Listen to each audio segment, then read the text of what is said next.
বিসমিল্লাহির রহমানির রহিম। দয়াময় পরম দয়ালু আল্লাহর নামে। ইয়া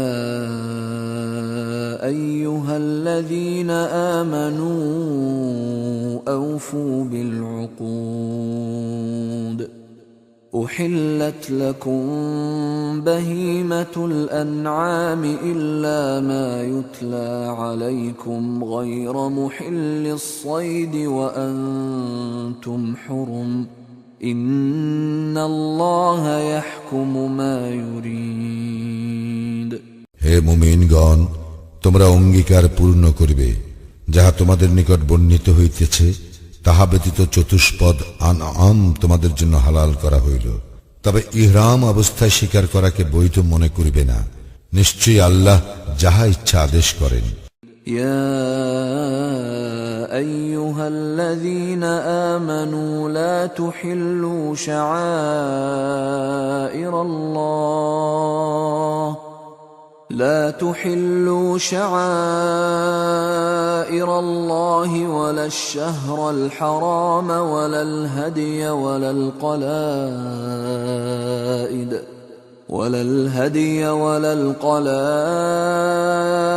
ولا آمين البيت الحرام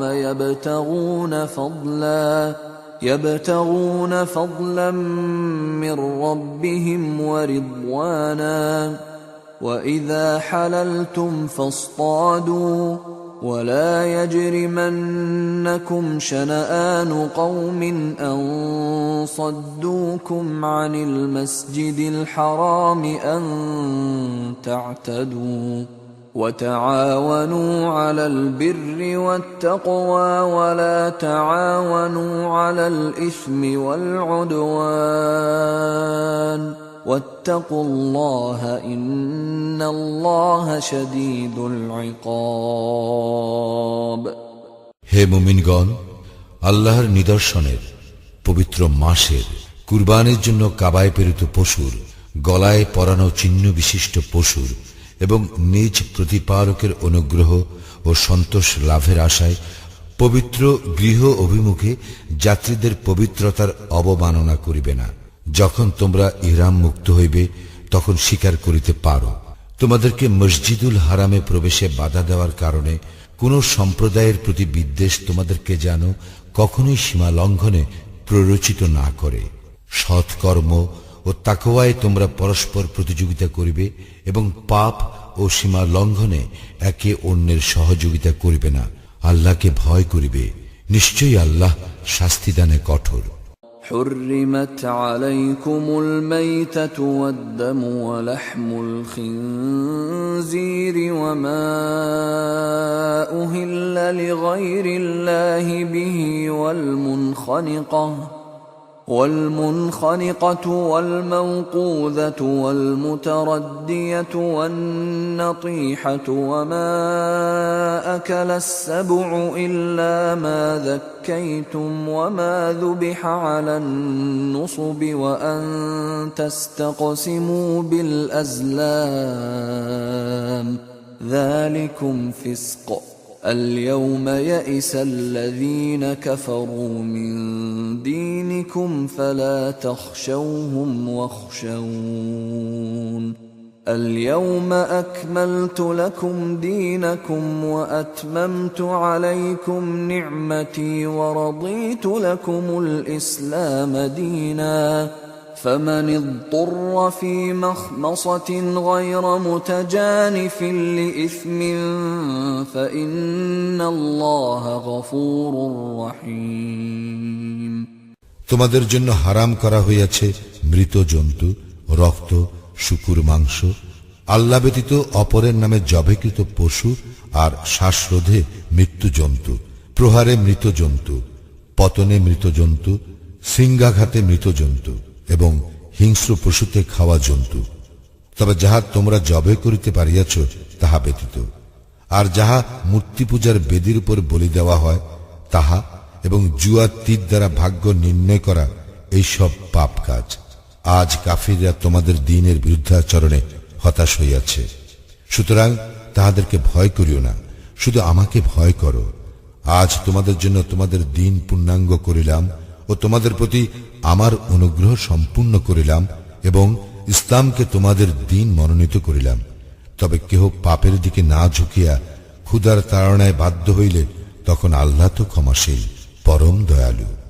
يسألونك ماذا أحل لهم قل أحل لكم الطيبات وما علمتم من الجوارح مكلبين تعلمونهن مما علمكم الله فكلوا مما أمسكن عليكم واذكروا اسم الله عليه واتقوا الله إن الله سريع الحساب।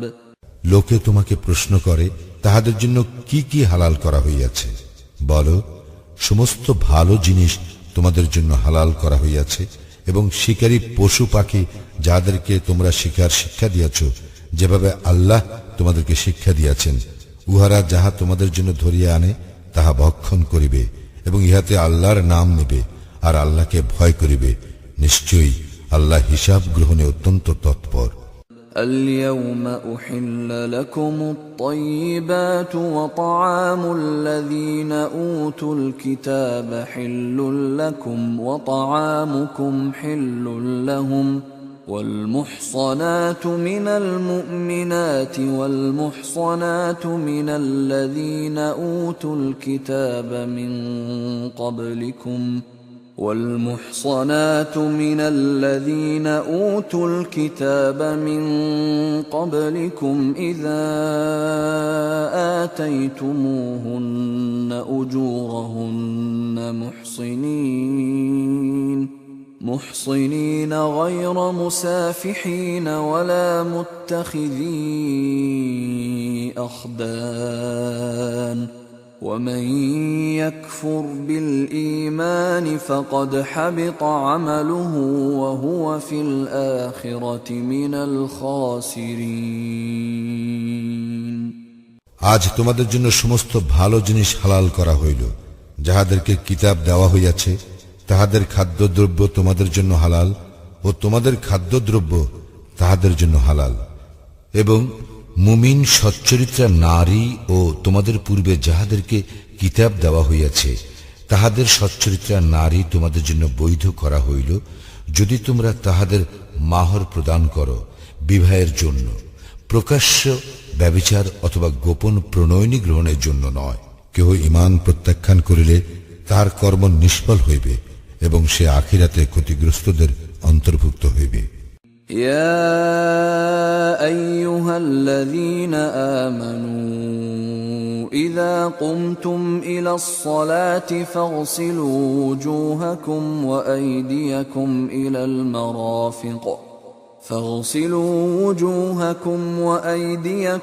إلى المرافق وامسحوا برؤوسكم وأرجلكم إلى الكعبين وإن كنتم جنبا فاطهروا وإن كنتم مرضى أو على سفر أو جاء أحد منكم من الغائط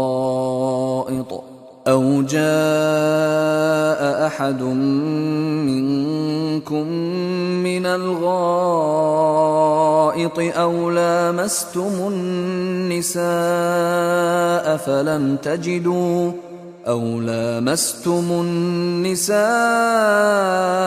فلم تجدوا ماء فتيمموا صعيدا طيبا فامسحوا بوجوهكم وأيديكم منه ما يريد الله ليجعل عليكم من حرج ولكن يريد ليطهركم وليتم نعمته عليكم ولكن يريد ليطهركم وليتم نعمته عليكم لعلكم تشكرون হে মুমিনগণ, যখন তোমরা সালাতের জন্য প্রস্তুত হইবে তখন তোমরা তোমাদের মুখমণ্ডল ও হাত কোনই পর্যন্ত ধৌত করিবে এবং তোমাদের মাথা মোছে করিবে এবং পা গ্রন্থি পর্যন্ত ধৌত করিবে।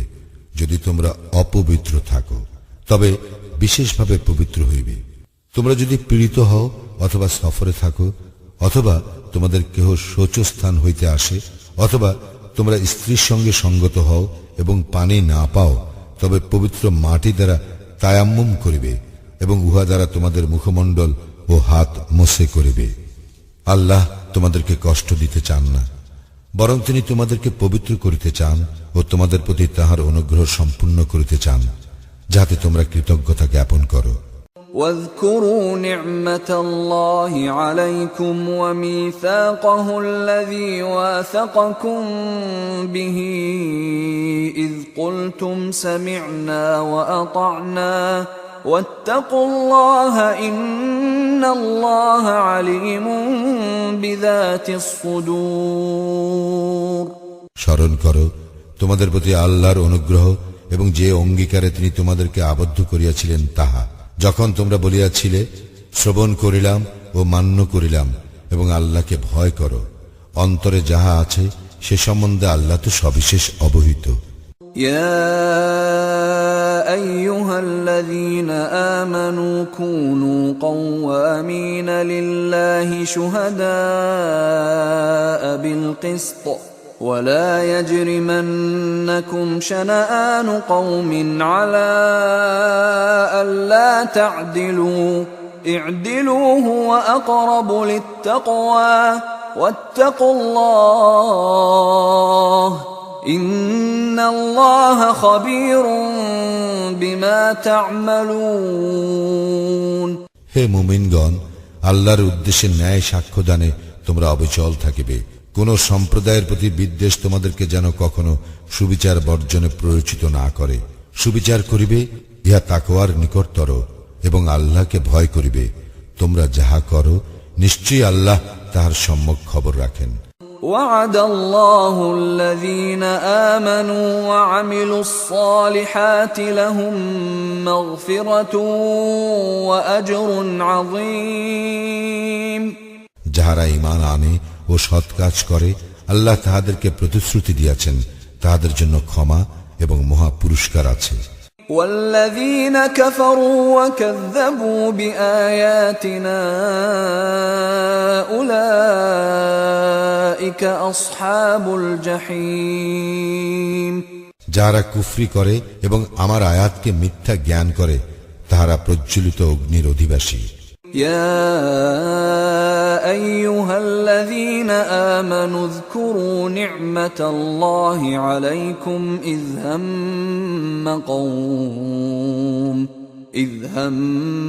قوم أن يبسطوا إليكم أيديهم فكف أيديهم عنكم واتقوا الله وعلى الله فليتوكل المؤمنون হে মুমিনগণ, তোমাদের প্রতি আল্লাহর অনুগ্রহ স্মরণ করো, যখন এক সম্প্রদায় তোমাদের বিরুদ্ধে হস্ত উত্তোলন করিতে চাহিয়াছিল, তখন আল্লাহ তাহাদের হাত তোমাদের দিক হইতে নিবৃত্ত করিয়াছিলেন এবং আল্লাহকে ভয় করো, আর আল্লাহরই প্রতি মুমিনগণ নির্ভর করুক।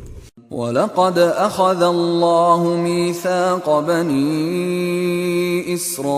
إسرائيل وبعثنا منهم 12 نقيبا وقال الله إني معكم لئن أقمتم الصلاة وآتيتم الزكاة وآمنتم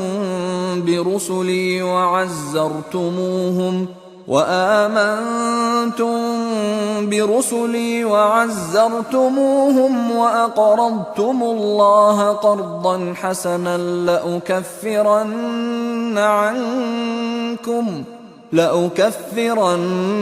عنكم سيئاتكم ولأدخلنكم جنات ولأدخلنكم جنات تجري من تحتها الأنهار فمن كفر بعد ذلك منكم فقد ضل سواء السبيل।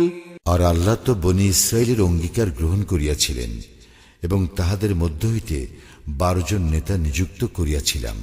আর আল্লাহ বলিয়াছিলেন, আমি তোমাদের সঙ্গে আছি, তোমরা যদি সালাত কায়েম করো, জাকাত দাও, আমার রাসূলগণের প্রতি ঈমান আনো ও তাহাদেরকে সম্মান করো এবং আল্লাহকে উত্তম ঋণ প্রদান করো, তবে তোমাদের পাপ অবশ্যই মোচন করিব এবং নিশ্চয় তোমাদেরকে দাখিল করিব জান্নাতে, যাহার পাদদেশে নদী প্রবাহিত। ইহার পরও কেহ কুফরি করিলে সে তো সরল পথ হারাইবে। فبما نقضهم ميثاقهم لعناهم وجعلنا قلوبهم قاسية يحرفون الكلم عن مواضعه ونسوا حظا مما ذكروا به ولا تزال تطلع على خائنة منهم إلا قليلا منهم فاعف عنهم واصفح إن الله يحب المحسنين। তাহাদের অঙ্গীকার ভঙ্গের জন্য আমি তাহাদেরকে লানত করিয়াছি ও তাহাদের হৃদয় কঠিন করিয়াছি। তাহারা শব্দগুলির আসল অর্থ বিকৃত করে এবং তাহারা যাহা উপদিষ্ট হইয়াছিল উহার এক অংশ ভুলিয়া গিয়াছে। তুমি সর্বদা উহাদের অল্প সংখ্যক ব্যতীত সকলকেই বিশ্বাসঘাতকতা করিতে দেখিতে পাইবে। সুতরাং উহাদেরকে ক্ষমা করো ও উপেক্ষা করো, নিশ্চয়ই আল্লাহ সৎকর্মপরায়ণদেরকে ভালোবাসেন। ومن الذين قالوا إنا نصارى أخذنا ميثاقهم فنسوا حظا مما ذكروا به فأغرينا بينهم العداوة والبغضاء إلى يوم القيامة وسوف ينبئهم الله بما كانوا يصنعون। যাহারা বলে আমরা খ্রিস্টান, তাহাদেরও অঙ্গীকার গ্রহণ করিয়াছিলাম, কিন্তু তাহারা যাহা উপদিষ্ট হইয়াছিল তাহার এক অংশ ভুলিয়া গিয়াছে। সুতরাং আমি তাহাদের মধ্যে কিয়ামত পর্যন্ত স্থায়ী শত্রুতা ও বিদ্বেষ জাগরুক রাখিয়াছি। তাহারা যাহা করিত আল্লাহ তাহাদেরকে অচিরেই তাহা জানাইয়া দিবেন। يا أهل الكتاب قد جاءكم رسولنا يبين لكم كثيرا مما كنتم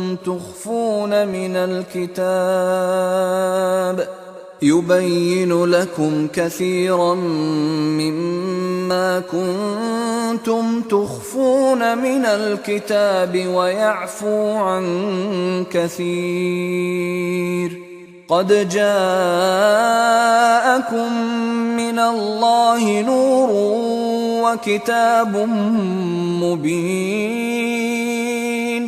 হে কিতাবীগণ, আমার রাসূল তোমাদের নিকট আসিয়াছে, তোমরা কিতাবের যাহা গোপন করিতে সে উহার অনেক কিছু তোমাদের নিকট প্রকাশ করে এবং অনেক কিছু উপেক্ষা করিয়া থাকে। আল্লাহর নিকট হইতে এক জ্যোতি ও স্পষ্ট কিতাব তোমাদের নিকট আসিয়াছে। يهدي به الله من اتبع رضوانه سبل السلام ويخرجهم من الظلمات إلى النور بإذنه ويهديهم إلى صراط مستقيم। যাহারা আল্লাহর সন্তুষ্টি লাভ করিতে চায়, ইহা দ্বারা তিনি তাহাদেরকে শান্তির পথে পরিচালিত করেন এবং নিজ অনুমতিক্রমে অন্ধকার হইতে বাহির করিয়া আলোর দিকে লইয়া যান এবং উহাদেরকে সরল পথে পরিচালিত করেন। لقد كفر الذين قالوا إن الله هو المسيح ابن مريم قل فمن يملك من الله شيئا إن أراد أن يهلك المسيح ابن مريم وأمه ومن في الأرض جميعا ولله ملك السماوات والأرض وما بينهما يخلق ما يشاء والله على كل شيء قدير। যাহারা বলে মারিয়াম তনয় মসিহ আল্লাহ, তাহারা তো কুফরি করিয়াছেই। বল, আল্লাহ মারিয়াম তনয় মসিহ তাহার মাতা এবং দুনিয়ার সকলকে যদি ধ্বংস করিতে ইচ্ছা করেন তবে তাহাকে বাধা দিবার শক্তি কাহার আছে? আসমান ও জমিনের এবং ইহাদের মধ্যে যাহা কিছু আছে তাহার সার্বভৌমত্ব আল্লাহরই। তিনি যাহা ইচ্ছা সৃষ্টি করেন এবং আল্লাহ সর্ববিষয়ে সর্বশক্তিমান। وقالت اليهود والنصارى نحن أبناء الله وأحباؤه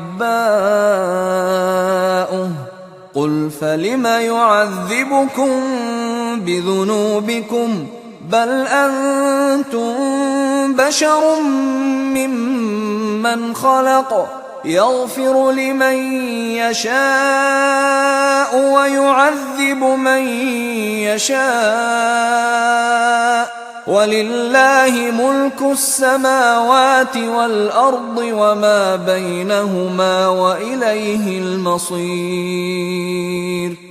ইয়াহুদী ও খ্রিস্টানগণ বলে আমরা আল্লাহর পুত্র ও তাহার প্রিয়।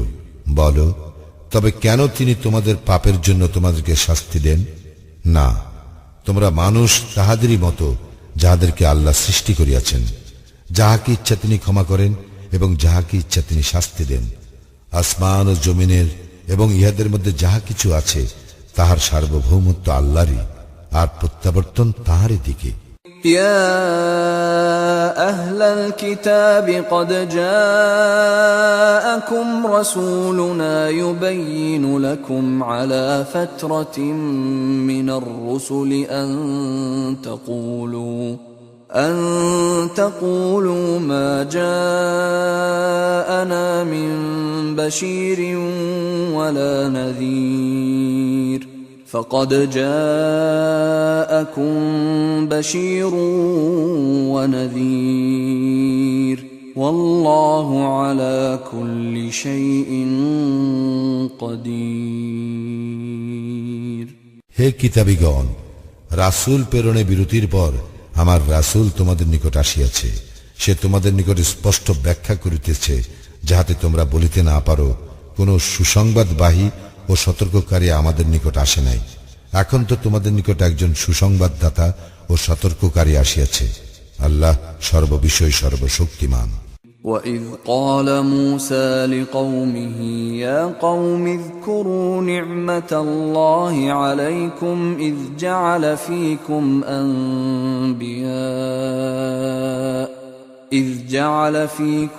أَنْبِيَاءَ وَجَعَلَكُمْ مُلُوكًا وآتاكم ما لم يؤت أحدا من العالمين। স্মরণ করো যখন মূসা তাহার সম্প্রদায়কে বলিয়াছিল, হে আমার সম্প্রদায়, তোমরা তোমাদের প্রতি আল্লাহর অনুগ্রহ স্মরণ করো, যখন তিনি তোমাদের মধ্য হইতে নবী করিয়াছিলেন ও তোমাদেরকে রাজ্যাধিপতি করিয়াছিলেন এবং বিশ্ব জগতে কাহাকেও যাহা তিনি দেন নাই তাহা তোমাদেরকে দিয়াছিলেন। يا قوم ادخلوا الأرض المقدسة التي كتب الله لكم ولا ترتدوا على أدباركم فتنقلبوا خاسرين। হে আমার সম্প্রদায়, আল্লাহ তোমাদের জন্য যে পবিত্র ভূমি নির্দিষ্ট করিয়াছেন তাহাতে তোমরা প্রবেশ করো এবং পশ্চাৎ অপসরণ করিও না, করিলে তোমরা ক্ষতিগ্রস্ত হইয়া পড়িবে। قالوا يا موسى إن فيها قوما جبارين وإنا لن ندخلها وإنا لن ندخلها حتى يخرجوا منها فإن يخرجوا منها فإنا داخلون তাহারা বলিল, হে মূসা, সেখানে এক দুর্দান্ত সম্প্রদায় রহিয়াছে এবং তাহারা সেই স্থান হইতে বাহিরে না হওয়া পর্যন্ত আমরা কখনোই সেখানে কিছুতেই প্রবেশ করিব না। তাহারা সেই স্থান হইতে বাহির হইয়া গেলেই আমরা প্রবেশ করিব। قال رجلان من الذين يخافون أنعم الله عليهم ادخلوا عليهم الباب فإذا دخلتموه فإنكم غالبون وعلى الله فتوكلوا إن كنتم مؤمنين যাহারা ভয় করিতেছিল তাহাদের মধ্যে দুইজন, যাদের প্রতি আল্লাহ অনুগ্রহ করিয়াছিলেন, তাহারা বলিল, তোমরা তাহাদের মোকাবিলা করিয়া দ্বার দিয়া প্রবেশ করো। প্রবেশ করিলেই তোমরা জয়ী হইবে এবং তোমরা মুমিন হইলে আল্লাহর উপরেই নির্ভর করো। قالوا يا موسى إنا لن ندخلها أبدا ما داموا فيها فاذهب أنت وربك فقاتلا إنا هاهنا قاعدون তাহারা বলিল, হে মূসা, তাহারা যতদিন সেখানে থাকিবে ততদিন আমরা সেখানে প্রবেশ করিবই না। সুতরাং তুমি আর তোমার প্রতিপালক যাও এবং যুদ্ধ করো, আমরা এখানেই বসিয়া থাকিব। قال رب إني لا أملك إلا نفسي وأخي فافرق بيننا وبين القوم الفاسقين সে বলিল, হে আমার প্রতিপালক, আমার ও আমার ভ্রাতা ব্যতীত অপর কাহারও উপর আমার আধিপত্য নাই। সুতরাং তুমি আমাদের ও সত্যত্যাগী সম্প্রদায়ের মধ্যে ফয়সালা করিয়া দাও। قال فإنها محرمة عليهم 40 سنة يتيهون في الأرض فلا تأس على القوم الفاسقين আল্লাহ বলিলেন, তবে ইহা 40 বৎসর তাহাদের জন্য নিষিদ্ধ রহিল। তাহারা পৃথিবীতে উদ্ভ্রান্ত হইয়া ঘুরিয়া বেড়াইবে। সুতরাং তুমি সত্যত্যাগী সম্প্রদায়ের জন্য দুঃখ করিও না। واتل عليهم نبأ ابني آدم بالحق إذ قربا قربانا فتقبل من أحدهما ولم يتقبل من الآخر قال لأقتلنك قال إنما يتقبل الله من المتقين আদমের দুই পুত্রের বৃত্তান্ত তুমি তাহাদেরকে যথাযথভাবে শোনাও। যখন তারা উভয়ে কুরবানি করিয়াছিল তখন একজনের কুরবানি কবুল হইল এবং অন্যজনের কবুল হইল না। সে বলিল, আমি তোমাকে হত্যা করিবই। অপরজন বলিল, অবশ্যই আল্লাহ মুত্তাকীদের কুরবানি কবুল করেন। لئن بسطت إلي يدك لتقتلني ما أنا بباسط يدي إليك لأقتلك إني أخاف الله رب العالمين আমাকে হত্যা করার জন্য তুমি হাত তুলিলেও তোমাকে হত্যা করার জন্য আমি হাত তুলিব না। আমি তো জগৎ সমূহের প্রতিপালক আল্লাহকে ভয় করি। إني أريد أن تبوء بإثمي وإثمك فتكون من أصحاب النار وذلك جزاء الظالمين তুমি আমার ও তোমার পাপের ভার বহন করো এবং দোজখবাসী হও, ইহাই আমি চাই এবং ইহা জালিমদের কর্মফল। فطوعت له نفسه قتل أخيه فقتله فأصبح من الخاسرين অতঃপর তাহার চিত্ত ভাতৃ হত্যায় তাহাকে উত্তেজিত করিল, ফলে সে তাহাকে হত্যা করিল, তাই সে ক্ষতিগ্রস্তদের অন্তর্ভুক্ত হইল। فبعث الله غرابا يبحث في الأرض ليريه كيف يواري سوءة أخيه قال يا ويلتى أعجزت أن أكون مثل هذا الغراب فأواري سوءة أخي فأصبح من النادمين অতঃপর আল্লাহ একটি কাক পাঠাইলেন যে তাহার ভ্রাতার শব্দ কিভাবে গোপন করা যায় তা দেখাইবার জন্য মাটি খনন করিতে লাগিল। সে বলিল, হায়, আমি কি এই কাকের মতো হইতে পারিলাম না, যাহাতে আমার ভ্রাতার শব্দ গোপন করিতে পারি? অতঃপর সে অনুতপ্ত হইল। من أجل ذلك كتبنا على بني إسرائيل أنه من قتل نفسا بغير نفس أو فساد في الأرض فكأنما قتل الناس جميعا ومن أحياها فكأنما أحيا الناس جميعا ولقد جاءتهم رسلنا بالبينات ثم إن كثيرا منهم بعد ذلك في الأرض لمسرفون এই কারণেই বনী ইসরায়েলের প্রতি বিধান দিলাম যে নর হত্যা অথবা দুনিয়ায় ধ্বংসাত্মক কাজ করা হেতু ব্যতীত কেহ কাহাকে হত্যা করিলে সে যেন দুনিয়ার সকল মানুষকে হত্যা করিল, আর কেহ কাহারও প্রাণ রক্ষা করিলে সে যেন সকল মানুষের প্রাণ রক্ষা করিল। তাহাদের নিকট তো আমার রাসূলগণ স্পষ্ট প্রমাণ আনিয়াছিল, কিন্তু ইহার পরও তাহাদের অনেকে দুনিয়ায় সীমা লঙ্ঘনকারী রহিয়া গেল। إنما جزاء الذين يحاربون الله ورسوله ويسعون في الأرض فسادا أن يقتلوا أو يصلبوا أو تقطع أيديهم وأرجلهم من خلاف أو ينفوا من الأرض ذلك لهم خزي في الدنيا ولهم في الآخرة عذاب عظيم যাহারা আল্লাহ ও তাহার রাসূলের বিরুদ্ধে যুদ্ধ করে এবং দুনিয়ায় ধ্বংসাত্মক কাজ করিয়া বেড়ায়, ইহাই তাহাদের শাস্তি যে তাহাদেরকে হত্যা করা হইবে অথবা ক্রুশবিদ্ধ করা হইবে অথবা বিপরীত দিক হইতে তাহাদের হাত ও পা কাটিয়া ফেলা হইবে অথবা তাহাদেরকে দেশ হইতে নির্বাসিত করা হইবে। দুনিয়ায় ইহাই তাহাদের লাঞ্ছনা ও পরকালে তাহাদের জন্য মহা শাস্তি রইয়াছে। إلا الذين تابوا من قبل أن تقدروا عليهم فاعلموا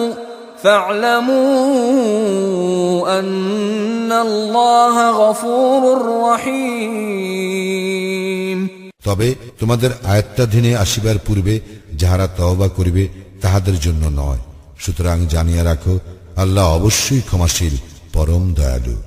يا أيها الذين آمنوا اتقوا الله وابتغوا إليه الوسيلة وجاهدوا في سبيله لعلكم تفلحون হে মুমিনগণ, আল্লাহকে ভয় করো, তাহার নৈকট্য লাভের উপায় অন্বেষণ করো ও তাহার পথে সংগ্রাম করো, যাহাতে তোমরা সফল কাম হইতে পারো।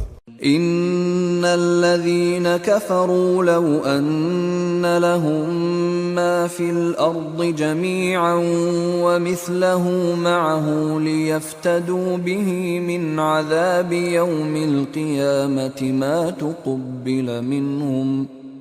تقبل منهم ولهم عذاب أليم যাহারা কুফরি করিয়াছে, কিয়ামতের দিন শাস্তি হইতে মুক্তির জন্য পণ স্বরূপ দুনিয়ায় যাহা কিছু আছে, যদি তাহার সমস্তই থাকে এবং তাহার সঙ্গে সমপরিমাণ আরও থাকে, তবুও তাহাদের নিকট হইতে তাহা গৃহীত হইবে না এবং তাহাদের জন্য মর্মন্তুর শাস্তি রহিয়াছে।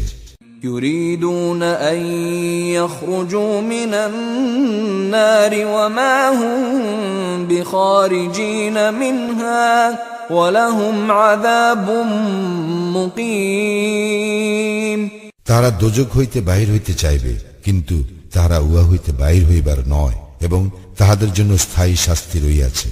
والسارق والسارقة فاقطعوا أيديهما جزاء بما كسبا نكالا من الله والله عزيز حكيم পুরুষ চোর এবং নারী চোর, তাহাদের হস্তচ্ছেদন করো, ইহা তাহাদের কৃতকর্মের ফল, এবং আল্লাহর পক্ষ হইতে দৃষ্টান্তমূলক দণ্ড। আল্লাহ পরাক্রমশালী, প্রজ্ঞাময়। فمن تاب من بعد ظلمه وأصلح فإن الله يتوب عليه إن الله غفور رحيم কিন্তু সীমা লঙ্ঘন করার পর কেহ তওবা করিলে ও নিজেকে সংশোধন করিলে অবশ্যই আল্লাহ তাহার তওবা কবুল করিবেন। আল্লাহ তো ক্ষমাশীল, পরম দয়ালু। ألم تعلم أن الله له ملك السماوات والأرض يعذب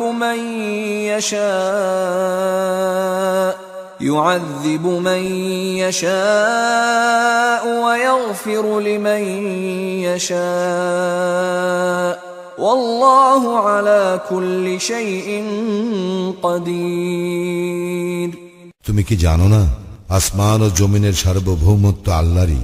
যাহাকে ইচ্ছা তিনি শাস্তি দেন, আর যাহাকে ইচ্ছা তিনি ক্ষমা করেন, এবং আল্লাহ সর্ববিষয়ে শক্তিমান। يا أيها الرسول لا يحزنك الذين يسارعون في الكفر من الذين قالوا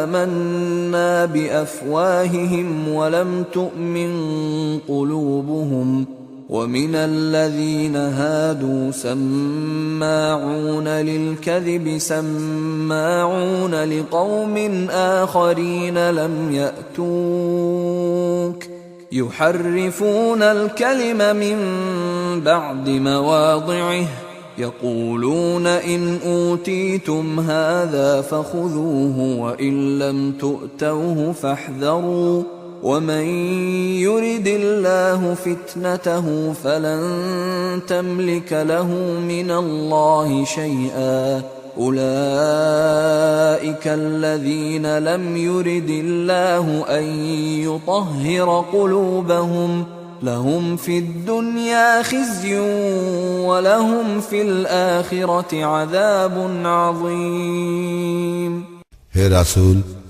তোমাকে যেন দুঃখ না দেয় যাহারা কুফরির দিকে দ্রুত ধাবিত হয়, যাহারা মুখে বলে ঈমান আনিয়াছি, অথচ তাদের অন্তর ঈমান আনে না, এবং ইয়াহুদীদের মধ্যে যাহারা অসত্য শ্রবণে তৎপর, তোমার নিকট আসে না এমন এক ভিন্ন দলের পক্ষে যাহারা কান পাতিয়া থাকে। শব্দগুলি যথাযথ সুবিন্যস্ত থাকার পরও তাহারা সেগুলির অর্থ বিকৃত করে। তাহারা বলে, এই প্রকার বিধান দিলে গ্রহণ করিও, এবং উহা না দিলে বর্জন করিও, এবং আল্লাহ যাহার পথচ্যুতি চান তাহার জন্য আল্লাহর নিকট তোমার কিছুই করিবার নাই। তাহাদের হৃদয়কে আল্লাহ বিশুদ্ধ করিতে চান না। তাহাদের জন্য আছে দুনিয়ার লাঞ্ছনা, আর আখিরাতে রহিয়াছে তাহাদের জন্য মহা শাস্তি।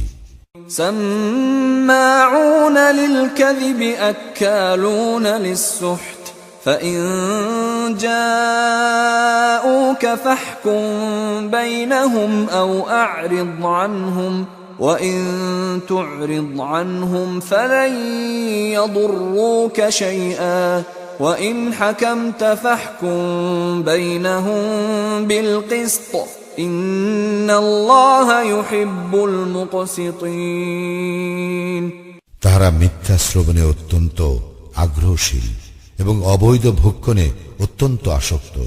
তাহারা যদি তোমার নিকট আসে তবে তাহাদের বিচার নিষ্পত্তি করিও, অথবা তাহাদেরকে উপেক্ষা করিও।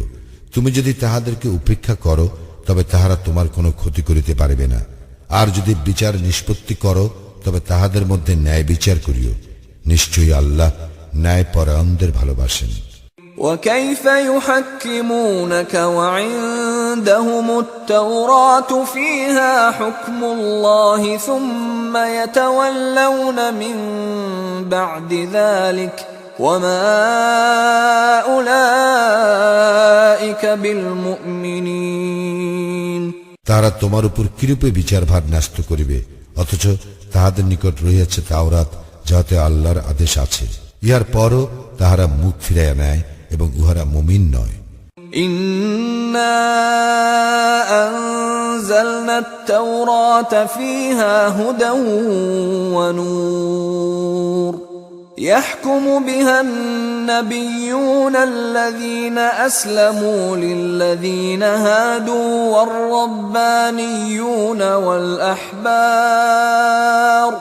والربانيون بما استحفظوا من كتاب الله وكانوا عليه شهداء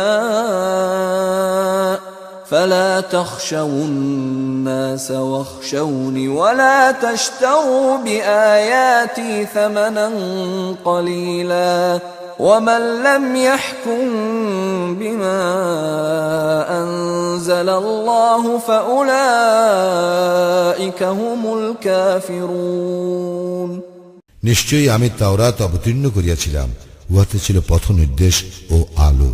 নবীগণ যারা আল্লাহর অনুগত ছিল তারা ইহুদীদেরকে তদনুসারে বিধান দিত, আরো বিধান দিত রাব্বানীগণ এবং বিদ্বানগণ, কারণ তাহাদেরকে আল্লাহর কিতাবের রক্ষক করা হইয়াছিল এবং তাহারা ছিল উহার সাক্ষী। সুতরাং মানুষকে ভয় করিও না, আমাকেই ভয় করো এবং আমার আয়াতসমূহ তুচ্ছ মূল্যে বিক্রয় করিও না। আল্লাহ যাহা অবতীর্ণ করিয়াছেন তদ অনুসারে যাহারা বিধান দেয় না তাহারাই কাফির। وكتبنا عليهم فيها أن النفس بالنفس والعين بالعين والأنف بالأنف والأذن بالأذن والسن بالسن والجروح قصاص فمن تصدق به فهو كفارة له ومن لم يحكم بما أنزل الله فأولئك هم الظالمون। আমি তাহাদের জন্য উহাতে বিধান দিয়াছিলাম, প্রাণের বদলে প্রাণ, চোখের বদলে চোখ, নাকের বদলে নাক, কানের বদলে কান, দাঁতের বদলে দাঁত এবং জখমের বদলে অনুরূপ জখম। অতঃপর কেহ উহা ক্ষমা করিলে উহাতে তাহারই পাপ মোচন হইবে। আল্লাহ যাহা অবতীর্ণ করিয়াছেন তদ অনুসারে যাহারা বিধান দেয় না তাহারাই জালিম। وقفينا على آثارهم بعيسى ابن مريم مصدقا لما بين يديه من التوراة وآتيناه الإنجيل فيه هدى ونور ومصدقا لما بين يديه من التوراة وهدى وموعظة للمتقين। মারিয়াম তনয় ঈসাকে তাহার পূর্বে অবতীর্ণ তাওরাতের প্রত্যয়নকারী রূপে উহাদের পশ্চাতে প্রেরণ করিয়াছিলাম এবং তাহার পূর্বে অবতীর্ণ তাওরাতের প্রত্যয়নকারী রূপে এবং মুত্তাকীদের জন্য পথ নির্দেশ ও উপদেশ রূপে তাহাকে ইনজিল দিয়াছিলেন। উহাতে ছিল পথ নির্দেশ ও আলো।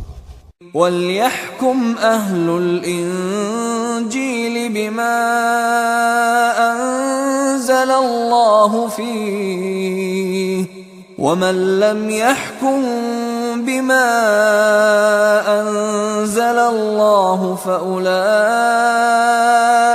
هُمُ الْفَاسِقُونَ। ইনজিল অনুসারীগণ যেন আল্লাহ উহাতে যাহা অবতীর্ণ করিয়াছেন তদ অনুসারে বিধান দেয়। আল্লাহ যাহা অবতীর্ণ করিয়াছেন তদ অনুসারে যাহারা বিধান দেয় না তাহারাই ফাসিক। وَأَنزَلْنَا إِلَيْكَ الْكِتَابَ بِالْحَقِّ مُصَدِّقًا لِمَا بَيْنَ يَدَيْهِ مِنَ الْكِتَابِ وَمُهَيْمِنًا عَلَيْهِ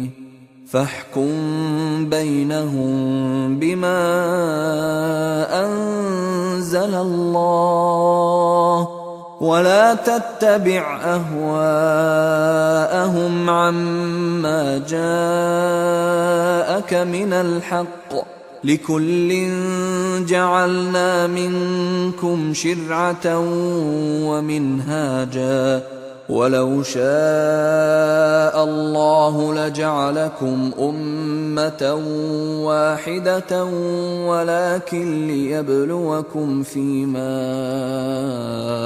آتاكم فاستبقوا الخيرات إلى الله مرجعكم جميعا فينبئكم بما كنتم فيه تختلفون আমি তোমার প্রতি সত্য সহ কিতাব অবতীর্ণ করিয়াছি, ইহার পূর্বে অবতীর্ণ কিতাবের প্রত্যয়নকারী ও সংরক্ষক রূপে।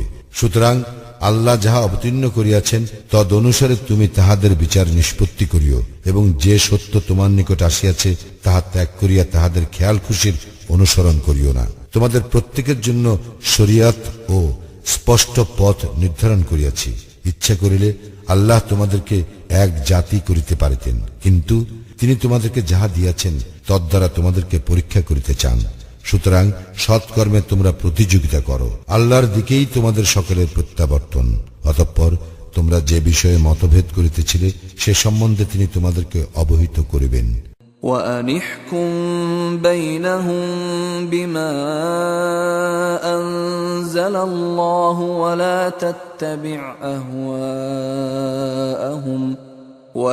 تتبع أهواءهم واحذرهم أن يفتنوك عن بعض ما أنزل الله إليك فإن تولوا فاعلم أنما يريد الله أن يصيبهم ببعض ذنوبهم وإن كثيرا من الناس لفاسقون কিতাব অবতীর্ণ করিয়াছি যাহাতে তুমি আল্লাহ যাহা অবতীর্ণ করিয়াছেন তদ অনুযায়ী তাহাদের বিচার নিষ্পত্তি করো, তাহাদের খেয়াল খুশির অনুসরণ না করো, এবং তাহাদের সম্বন্ধে সতর্ক হও, যাহাতে আল্লাহ যাহা তোমার প্রতি অবতীর্ণ করিয়াছেন উহারা তাহার কিছু হইতে তোমাকে বিচ্যুত না করে।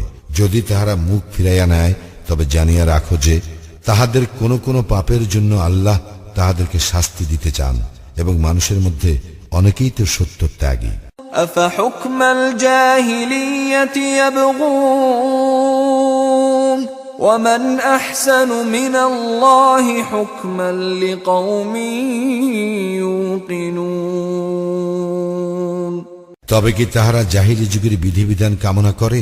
নিশ্চিত বিশ্বাসী সম্প্রদায়ের জন্য বিধান দানে আল্লাহ অপেক্ষা কে শ্রেষ্ঠতর?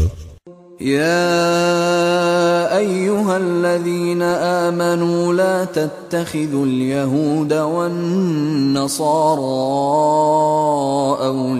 أولياء بعضهم أولياء بعض ومن يتولهم منكم فإنه منهم إن الله لا يهدي القوم الظالمين হে মুমিনগণ, তোমরা ইহুদি ও খ্রিস্টানদেরকে বন্ধুরূপে গ্রহণ করিও না।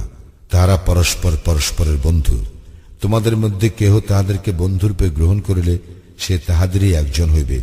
নিশ্চয়ই আল্লাহ জালিম সম্প্রদায়কে সৎপথে পরিচালিত করেন না।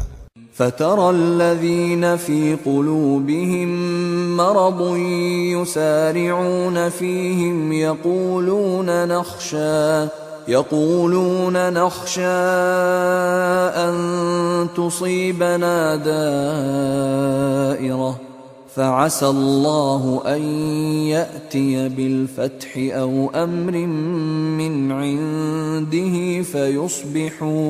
فيصبحوا على ما أسروا في أنفسهم نادمين এবং যাহাদের অন্তঃকরণে ব্যাধি রহিয়াছে তুমি তাহাদেরকে সত্তর তাহাদের সঙ্গে মিলিত হইতে দেখিবে, এই বলিয়া আমাদের আশঙ্কা হয় আমাদের ভাগ্য বিপর্যয় ঘটিবে। হয়তো আল্লাহ বিজয় অথবা তাহার নিকট হইতে এমন কিছু দিবেন যাতে তাহারা তাহাদের অন্তরে যা গোপন রাখিয়াছিল তজ্জন্য অনুতপ্ত হইবে। ويقول الذين آمنوا أهؤلاء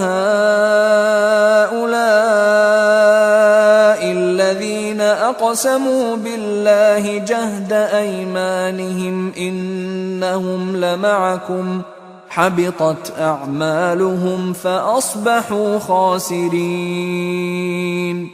এবং মুমিনগণ বলিবে, ইহারাই কি তাহারা যারা আল্লাহর নামে দৃঢ়ভাবে শপথ করিয়াছিল যে তাহারা তোমাদের সঙ্গেই আছে, তাদের কাজ নিষ্ফল হইয়াছে, ফলে তাহারা ক্ষতিগ্রস্ত হইয়াছে। يا أيها الذين آمنوا من يرتد منكم عن دينه فسوف يأتي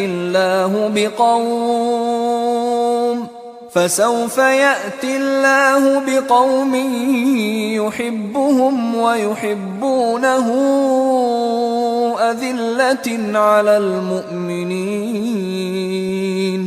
أذلة على المؤمنين أعزة على الكافرين يجاهدون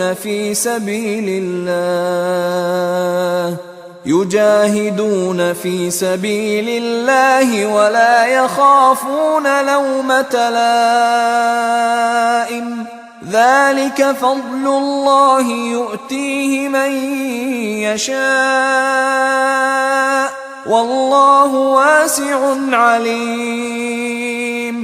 হে মুমিনগণ, তোমাদের মধ্যে কেহ দ্বীন হইতে ফিরিয়া গেলে নিশ্চয়ই আল্লাহ এমন এক সম্প্রদায় আনিবেন যাহাদেরকে তিনি ভালোবাসিবেন এবং যাহারা তাহাকে ভালোবাসিবে। তাহারা মুমিনদের প্রতি কোমল ও কাফিরদের প্রতি কঠোর হইবে। তাহারা আল্লাহর পথে জিহাদ করিবে এবং কোন নিন্দুকের নিন্দার ভয় করিবে না। ইহা আল্লাহর অনুগ্রহ, যাহাকে ইচ্ছা তিনি দান করেন এবং আল্লাহ প্রাচুর্যময় সর্বজ্ঞ। إنما وليكم الله ورسوله والذين آمنوا الذين يقيمون الصلاة ويؤتون الزكاة وهم راكعون। তোমাদের বন্ধু তো আল্লাহ, তাহার রাসূল ও মুমিনগণ, যারা বিনীত হইয়া সালাত কায়েম করে ও যাকাত দেয়। ومن يتول الله ورسوله والذين آمنوا فإن حزب الله هم الغالبون। কেহ আল্লাহ, তাহার রাসূল এবং মুমিনদেরকে বন্ধুরূপে গ্রহণ করিলে আল্লাহর দলই তো বিজয়ী হইবে। يا أيها الذين آمنوا لا تتخذوا الذين اتخذوا دينكم هزوا ولعبا من الذين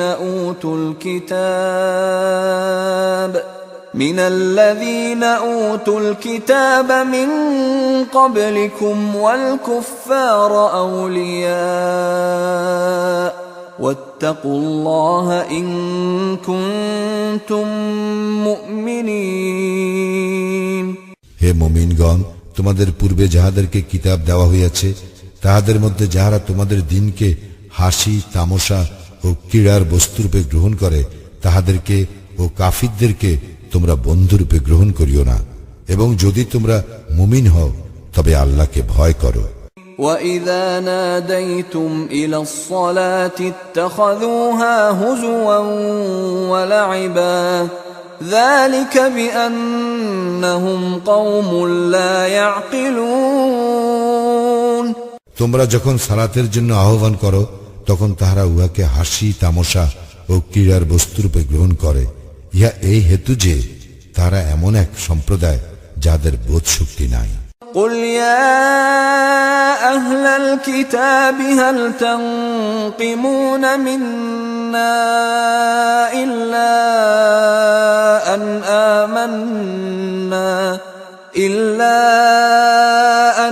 آمنا بالله وما أنزل إلينا وما أنزل من قبل وأن أكثركم فاسقون। বলো, হে কিতাবীগণ, একমাত্র এই কারণেই না তোমরা আমাদের প্রতি শত্রুতা পোষণ করো যে আমরা আল্লাহ ও আমাদের প্রতি যাহা অবতীর্ণ হইয়াছে এবং যাহা পূর্বে অবতীর্ণ হইয়াছে তাহাতে আমরা ঈমান আনিয়াছি, এবং তোমাদের অধিকাংশই তো ফাসিক। قل هل أنبئكم بشر من ذلك مثوبة عند الله من لعنه الله وغضب عليه وجعل منهم القردة والخنازير وعبد الطاغوت أولئك شر مكانا وأضل عن سواء السبيل।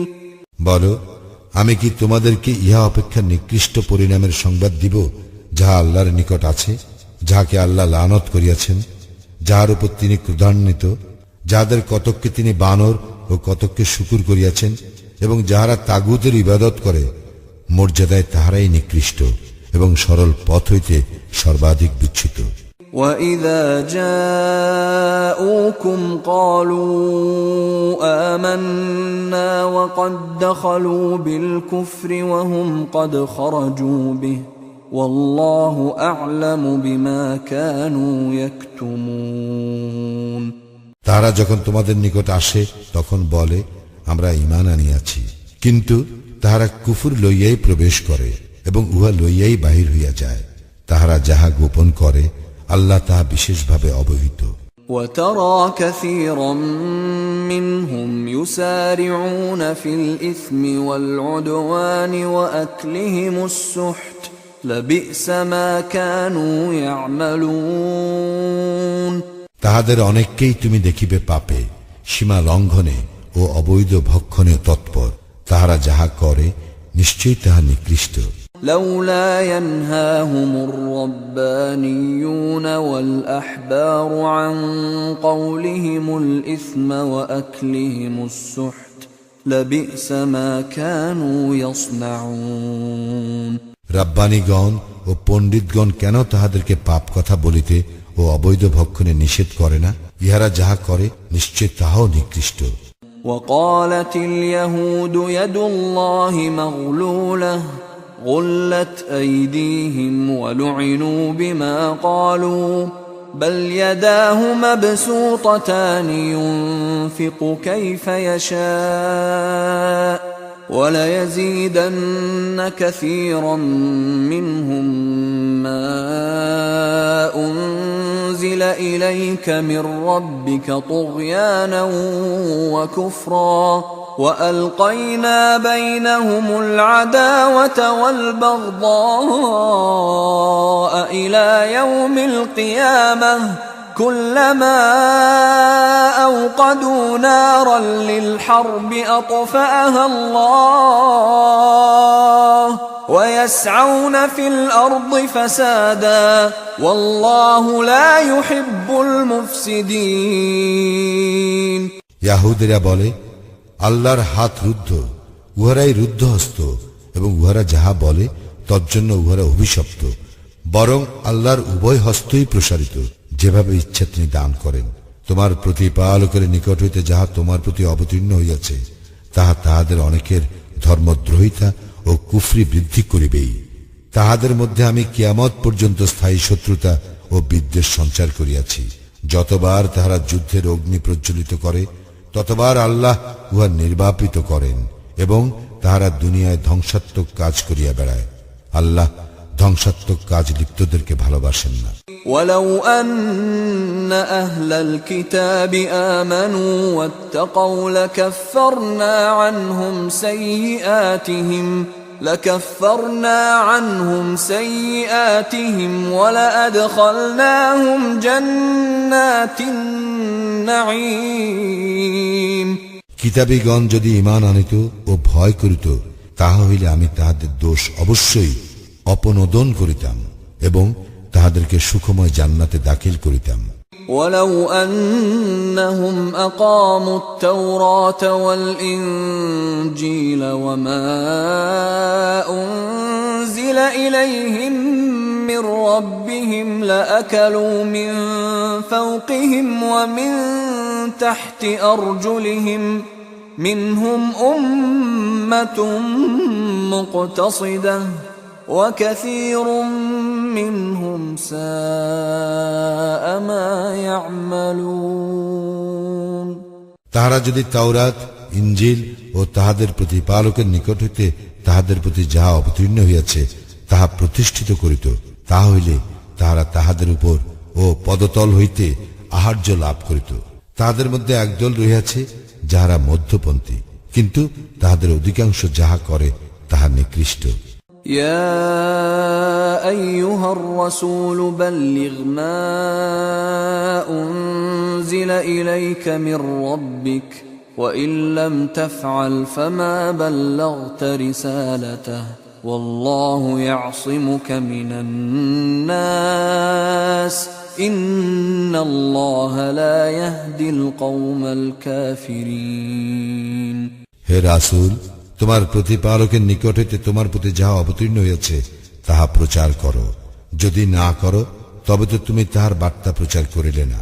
আল্লাহ তোমাকে মানুষ হইতে রক্ষা করিবেন। নিশ্চয় আল্লাহ কাফির সম্প্রদায়কে সৎপথে পরিচালিত করেন না। قل يا أهل الكتاب لستم على شيء حتى تقيموا التوراة والإنجيل وما أنزل إليكم من ربكم وليزيدن كثيرا منهم ما أنزل إليك من ربك طغيانا وكفرا فلا تأس على القوم الكافرين বলো, হে কিতাবীগণ, তাওরাত ইনজিল ও যাহা তোমাদের প্রতিপালকের নিকট হইতে তোমাদের প্রতি অবতীর্ণ হয়েছে তোমরা তাহা প্রতিষ্ঠিত না করা পর্যন্ত তোমাদের কোনো ভিত্তি নাই। তোমার প্রতিপালকের নিকট হইতে তোমার প্রতি যাহা অবতীর্ণ হয়েছে তাহা তাহাদের অনেকের ধর্মদ্রোহিতা ও অবিশ্বাসী বর্ধিত করিবে। সুতরাং তুমি কাফির সম্প্রদায়ের জন্য দুঃখ করিও না। إن الذين آمنوا والذين هادوا والصابئون والنصارى من آمن بالله واليوم الآخر وعمل صالحا فلا خوف عليهم ولا هم يحزنون মুমিনগণ, ইয়াহুদীগণ, সাবিগণ ও খ্রিস্টানগণের মধ্যে কেহ আল্লাহ ও আখিরাতে ঈমান আনিলে এবং সৎ কাজ করিলে তাহাদের কোনো ভয় নাই এবং তাহারা দুঃখিত হইবে না। لقد أخذنا ميثاق بني إسرائيل وأرسلنا إليهم رسلا كلما جاءهم رسول بما لا تهوى أنفسهم فريقا كذبوا وفريقا يقتلون আমি বনী ইসরায়েলের নিকট হইতে অঙ্গীকার গ্রহণ করিয়াছিলাম ও তাহাদের নিকট রাসূল প্রেরণ করিয়াছিলাম। যখনই কোন রাসূল তাহাদের নিকট এমন কিছু আনে যা তাহাদের মনঃপূত নয়, তখনই তাহারা কতককে মিথ্যাবাদী বলে ও কতককে হত্যা করে। وحسبوا ألا تكون فتنة فعموا وصموا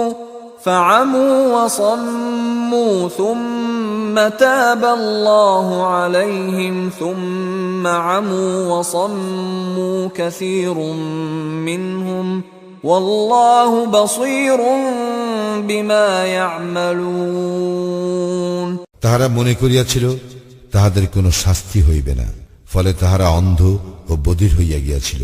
অতঃপর আল্লাহ তাহাদের প্রতি ক্ষমাশীল হইয়াছিলেন। পুনরায় তাহাদের অনেকেই অন্ধ ও বধির হইয়াছিল। তাহারা যাহা করে আল্লাহ তাহার সম্যক দ্রষ্টা। لقد كفر الذين قالوا إن الله هو المسيح ابن مريم وقال المسيح يا بني إسرائيل اعبدوا الله ربي وربكم إنه من يشرك بالله فقد حرم الله عليه الجنة ومأواه النار وما للظالمين من أنصار যাহারা বলে আল্লাহই মারিয়াম তনয় মসি, তাহারা তো কুফরি করিয়াছে। অথচ মসি বলিয়াছিল, হে বনি ইসরাইল, তোমরা আমার প্রতিপালক ও তোমাদের প্রতিপালক আল্লাহর ইবাদত করো। কেউ আল্লাহর শরীক করিলে আল্লাহ তাহার জন্য জান্নাত অবশ্যই নিষিদ্ধ করিবেন এবং তাহার আবাস জাহান্নাম। জালিমদের জন্য কোনো সাহায্যকারী নাই। لقد كفر الذين قالوا إن الله ثالث ثلاثة وما من إله إلا إله واحد وإن لم ينتهوا عما يقولون ليمسن الذين كفروا منهم عذاب أليم যাহারা বলে আল্লাহ তো তিনের মধ্যে একজন, তাহারা তো কুফরি করিয়াছে, যদিও এক ইলাহ ব্যতীত অন্য কোন ইলাহ নাই। তাহারা যাহা বলে তাহা হইতে নিবৃত্ত না হইলে তাহাদের মধ্যে যাহারা কুফরি করিয়াছে তাহাদের উপর অবশ্যই মর্মন্তুদ শাস্তি আপতিত হইবেই। أفلا يتوبون إلى الله ويستغفرونه والله غفور رحيم তবে কি তাহারা আল্লাহর দিকে প্রত্যাবর্তন করিবে না ও তাহার নিকট ক্ষমা প্রার্থনা করিবে না? আল্লাহ তো ক্ষমাশীল, পরম দয়ালু। ما المسيح ابن مريم إلا رسول قد خلت من قبله الرسل وأمه صديقة كانا يأكلان الطعام انظر كيف نبين لهم الآيات ثم انظر أنا يؤفكون মারিয়াম তনয় মসি তো কেবল একজন রাসূল, তাহার পূর্বে বহু রাসূলগত হইয়াছে এবং তাহার মাতা পরম সত্যনিষ্ঠ ছিল। তারা উভয়ে খাদ্যাহার করিত। দেখো আমি উহাদের জন্য আয়াতসমূহ কিরূপ বিশদভাবে বর্ণনা করি, আরো দেখো উহারা কিভাবে সত্য বিমুখ হয়।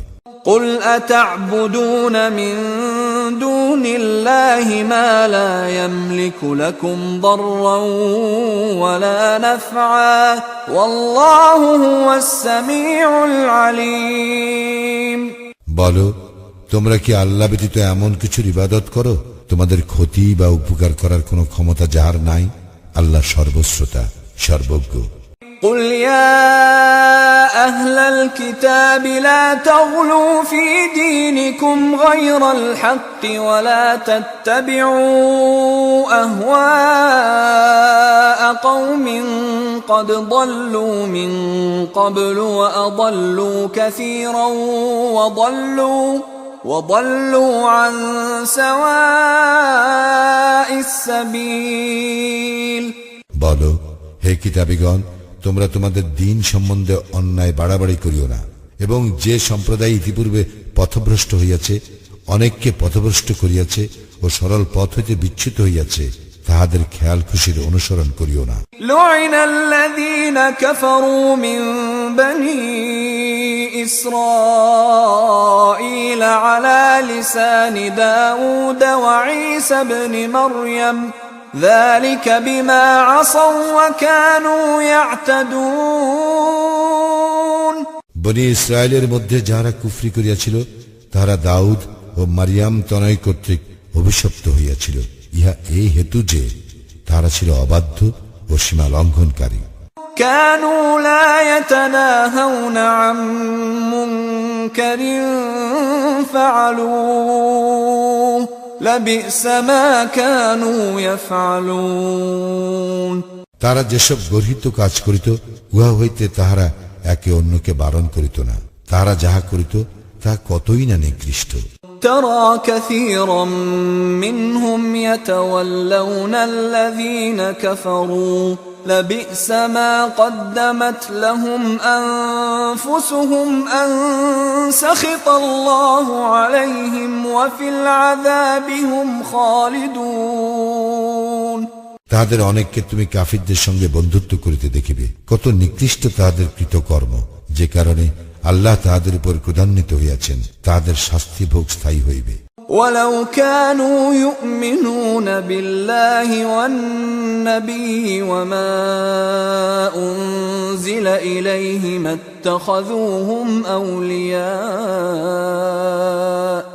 اتخذوهم أولياء ولكن كثيرا منهم فاسقون তাহারা আল্লাহে, নবীতে ও তাহার প্রতি যাহা অবতীর্ণ হইয়াছে তাহাতে ঈমান আনিলে উহাদেরকে বন্ধুরূপে গ্রহণ করিত না, কিন্তু তাহাদের অনেকেই ফাসিক। لتجدن أشد الناس عداوة للذين آمنوا اليهود والذين أشركوا ولتجدن أقربهم مودة للذين آمنوا الذين قالوا إنا نصارى ذلك بأن منهم قسيسين ورهبانا وأنهم لا يستكبرون অবশ্য মুমিনদের প্রতি শত্রুতায় মানুষের মধ্যে ইয়াহুদি ও মুশরিকদেরকেই তুমি সর্বাধিক উগ্র দেখিবে, এবং যাহারা বলে আমরা খ্রিস্টান, মানুষের মধ্যে তাহাদেরকেই তুমি মুমিনদের নিকটতর বন্ধুত্বে দেখিবে, কারণ তাহাদের মধ্যে অনেক পণ্ডিত ও সংসার বিরাগী আছে, আর তাহারা অহংকারও করে না। وَإِذَا سَمِعُوا مَا أُنزِلَ إِلَى الرَّسُولِ تَرَى أَعْيُنَهُمْ تَفِيضُ مِنَ الدَّمْعِ مِمَّا عَرَفُوا مِنَ الْحَقِّ يَقُولُونَ رَبَّنَا آمَنَّا فَاكْتُبْنَا مَعَ الشَّاهِدِينَ রাসূলের প্রতি যাহা অবতীর্ণ হইয়াছে তাহা যখন তাহারা শ্রবণ করে, তখন তাহারা যে সত্য উপলব্ধি করে তাহার জন্য তুমি তাহাদের চক্ষু অশ্রু বিগলিত দেখিবে। তাহারা বলে, হে আমাদের প্রতিপালক, আমরা ঈমান আনিয়াছি, সুতরাং তুমি আমাদেরকে সাক্ষ্য দানকারীদের তালিকাভুক্ত করো। وَمَا لَنَا لَا نُؤْمِنُ بِاللَّهِ وَمَا جَاءَنَا مِنَ الْحَقِّ وَنَطْمَعُ أَن يُدْخِلَنَا رَبُّنَا مَعَ الْقَوْمِ الصَّالِحِينَ আল্লাহে ও আমাদের নিকট আগত সত্যে আমাদের ঈমান না আনার কি কারণ থাকিতে পারে, যখন আমরা প্রত্যাশা করি আল্লাহ আমাদেরকে সৎকর্মপরায়ণদের অন্তর্ভুক্ত করুন। فأثابهم الله بما قالوا جنات تجري من تحتها الأنهار خالدين فيها وذلك جزاء المحسنين এবং তাহাদের এই কথার জন্য আল্লাহ তাহাদের পুরস্কার নির্দিষ্ট করিয়াছেন, জান্নাত যাহার পাদদেশে নদী প্রবাহিত, তাহারা সেখানে স্থায়ী হইবে, ইহা সৎকর্মপরায়ণদের পুরস্কার। والذين كفروا وكذبوا بآياتنا أولئك أصحاب الجحيم যাহারা কুফরি করিয়াছে ও আমার আয়াত সমূহকে অস্বীকার করিয়াছে তাহারাই জাহান্নামবাসী। يا أيها الذين آمنوا لا تحرموا طيبات ما أحل الله لكم ولا تعتدوا إن الله لا يحب المعتدين হে মুমিনগণ, আল্লাহ তোমাদের জন্য উৎকৃষ্ট যেসব বস্তু হালাল করিয়াছেন সেই সমুদয়কে তোমরা হারাম করিও না এবং সীমা লঙ্ঘন করিও না, নিশ্চয়ই আল্লাহ সীমা লঙ্ঘনকারীদেরকে পছন্দ করেন না। وَكُلُوا مِمَّا رَزَقَكُمُ اللَّهُ حَلَالًا طَيِّبًا وَاتَّقُوا اللَّهَ الَّذِي أَنْتُمْ بِهِ مُؤْمِنُونَ আল্লাহ তোমাদেরকে যে হালাল ও উৎকৃষ্ট জীবিকা দিয়েছেন তা হইতে ভক্ষণ করো এবং ভয় করো আল্লাহকে, যাহার প্রতি তোমরা বিশ্বাসী। لا يؤاخذكم الله باللغو في أيمانكم ولكن يؤاخذكم بما عقدتم الأيمان فكفارته إطعام 10 مساكين من أوسط ما تطعمون أهليكم أو كسوتهم أو تحرير رقبة فمن لم يجد فصيام 3 أيام ذلك كفارة أيمانكم إذا حلفتم واحفظوا أيمانكم كذلك يبين الله لكم آياته لعلكم تشكرون।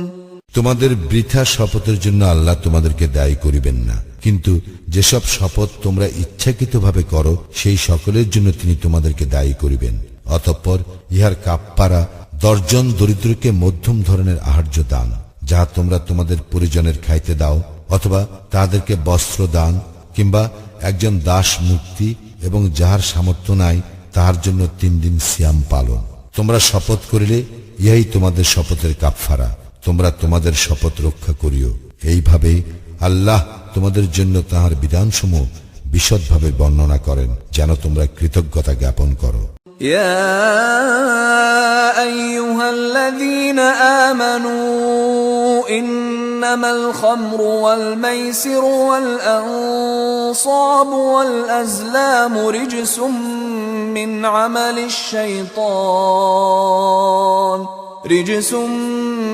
عمل الشيطان فاجتنبوه لعلكم تفلحون।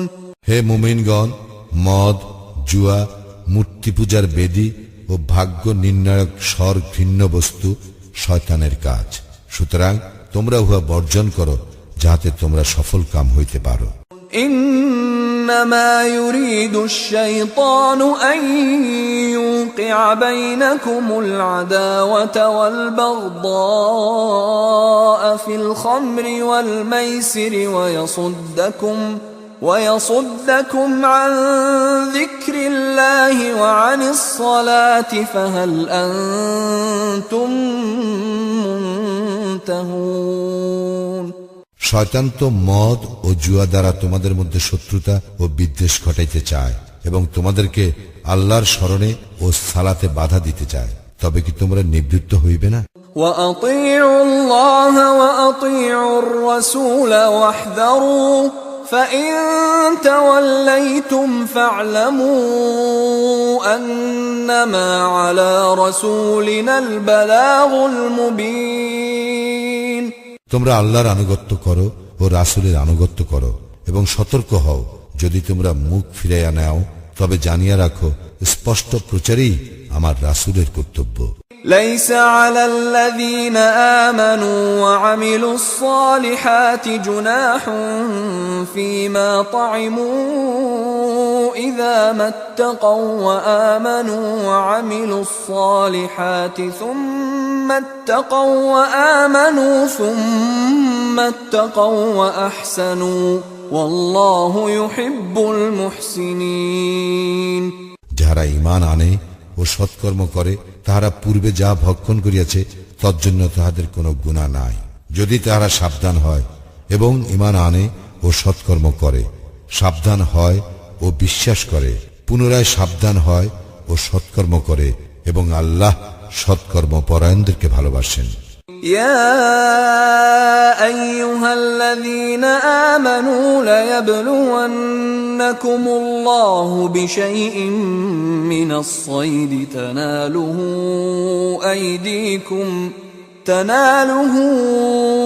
أيديكم ورماحكم ليعلم الله من يخافه بالغيب فمن اعتدى بعد ذلك فله عذاب أليم।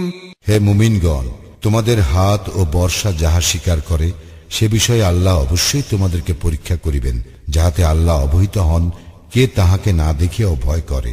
সুতরাং ইহার পর কেহ সীমা লঙ্ঘন করিলে তাহার জন্য মর্মন্তুর শাস্তি রহিয়াছে। يا أيها الذين آمنوا لا تقتلوا الصيد وأنتم حرم ومن قتله منكم متعمدا فجزاء مثل ما قتل من النعم يحكم به ذوى عدل منكم هديا بالغ الكعبة أو كفارة طعام مساكين أو عدل ذلك صياما ليذوق وبال أمره عفى الله عما سلف ومن عاد فينتقم الله منه والله عزيز ذو انتقام। হে মুমিনগণ, ইহরামে থাকাকালে তোমরা শিকার জন্তু হত্যা করিও না। তোমাদের মধ্যে কেহ ইচ্ছাকৃতভাবে উহা হত্যা করিলে যাহা সে হত্যা করিল তাহার বিনিময় হইতেছে অনুরূপ গৃহপালিত জন্তু, যার ফয়সালা করিবে তোমাদের মধ্যে দুইজন ন্যায়বান লোক কাবায় প্রেরিতব্য কুরবানি রূপে, অথবা উহার কাফফারা হইবে দরিদ্রকে খাদ্য দান করা কিংবা সমসংখ্যক সিয়াম পালন করা, যাহাতে সে আপন কৃতকর্মের ফল ভোগ করে। যাহা গত হইয়াছে আল্লাহ তাহা ক্ষমা করিয়াছেন। কেহ উহা পুনরায় করিলে আল্লাহ তাহার শাস্তি দিবেন এবং আল্লাহ পরাক্রমশালী শাস্তিদাতা। أحل لكم صيد البحر وطعامه متاعا لكم وللسيارة وحرم عليكم صيد البر ما دمتم حرما واتقوا الله الذي إليه تحشرون।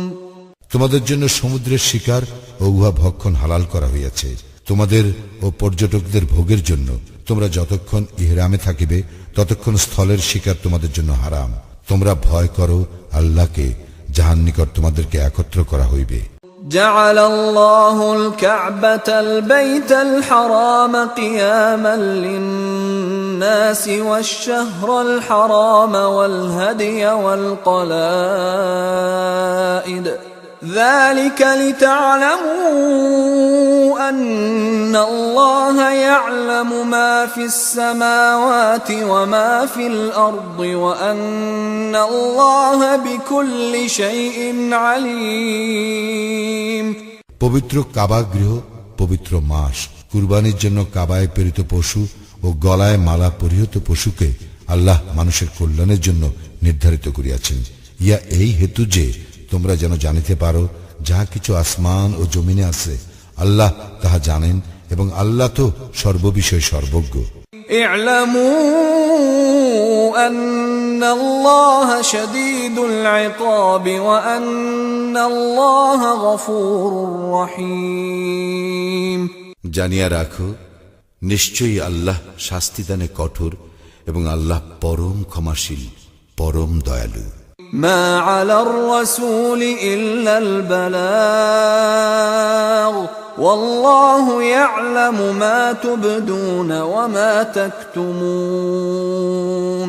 প্রচার করাই কেবল রাসূলের কর্তব্য, আর তোমরা যাহা প্রকাশ করো ও গোপন রাখো আল্লাহ তাহা জানেন।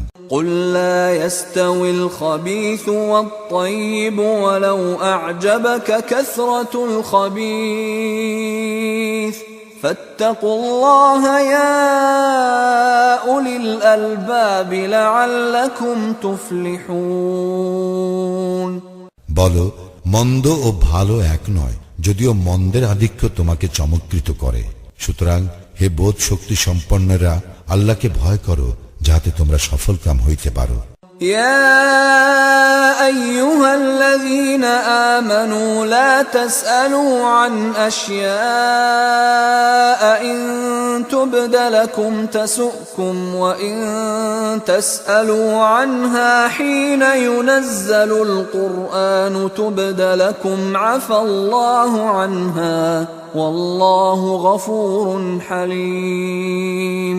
হে মুমিনগণ, তোমরা সেই সব বিষয়ে প্রশ্ন করিও না যাহা তোমাদের নিকট প্রকাশ হইলে তাহা তোমাদেরকে কষ্ট দিবে। কুরআন নাজিলের সময় তোমরা যদি সেই সব বিষয়ে প্রশ্ন করো তবে উহা তোমাদের নিকট প্রকাশ করা হইবে।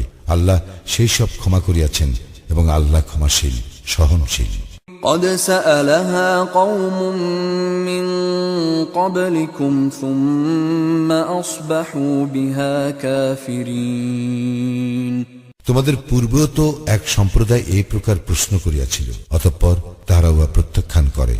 ما جعل الله من بحيرة ولا سائبة ولا وصيلة ولا حام ولكن الذين كفروا يفترون على الله الكذب وأكثرهم لا يعقلون। বাহিরা, সাইবা, ওয়াসিলা ও হাম আল্লাহ স্থির করেন নাই, কিন্তু কাফিরগণ আল্লাহর প্রতি মিথ্যা আরোপ করে এবং তাদের অধিকাংশই উপলব্ধি করে না। وَإِذَا قِيلَ لَهُمْ تَعَالَوْا إِلَى مَا أَنزَلَ اللَّهُ وَإِلَى الرَّسُولِ قَالُوا حَسْبُنَا مَا وَجَدْنَا عَلَيْهِ آبَاءَنَا أَوَلَوْ كَانَ آبَاؤُهُمْ لَا يَعْلَمُونَ شَيْئًا وَلَا يَهْتَدُونَ। যখন তাহাদেরকে বলা হয়, আল্লাহ যাহা অবতীর্ণ করিয়াছেন তাহার দিকে ও রাসূলের দিকে আসো, তাহারা বলে, আমরা আমাদের পূর্বপুরুষদেরকে যাহাতে পাইয়াছি তাহাই আমাদের জন্য যথেষ্ট, যদিও তাহাদের পূর্বপুরুষগণ কিছুই জানিত না এবং সৎপথ প্রাপ্তও ছিল না। তবুও কি? يا أيها الذين آمنوا عليكم أنفسكم لا يضركم من ضل إذا اهتديتم إلى الله مرجعكم جميعا فينبئكم بما كنتم تعملون। হে মুমিনগণ, তোমাদের দায়িত্ব তোমাদেরই উপর। তোমরা যদি সৎপথে পরিচালিত হও তবে যে পথভ্রষ্ট হইয়াছে সে তোমাদের কোনো ক্ষতি করিতে পারিবে না। আল্লাহর দিকেই তোমাদের সকলের প্রত্যাবর্তন। অতঃপর তোমরা যাহা করিতে তিনি সে সম্বন্ধে তোমাদেরকে অবহিত করিবেন। يا أيها الذين آمنوا شهادة بينكم إذا حضر أحدكم الموت حين الوصية اثنان ذوى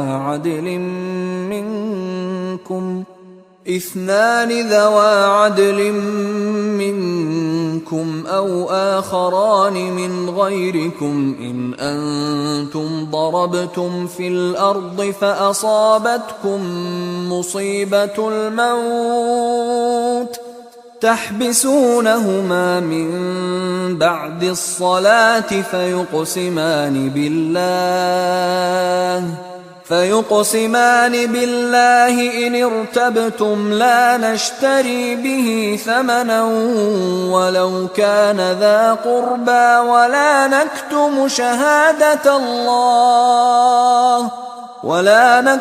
شهادة الله إنا إذا لمن الآثمين।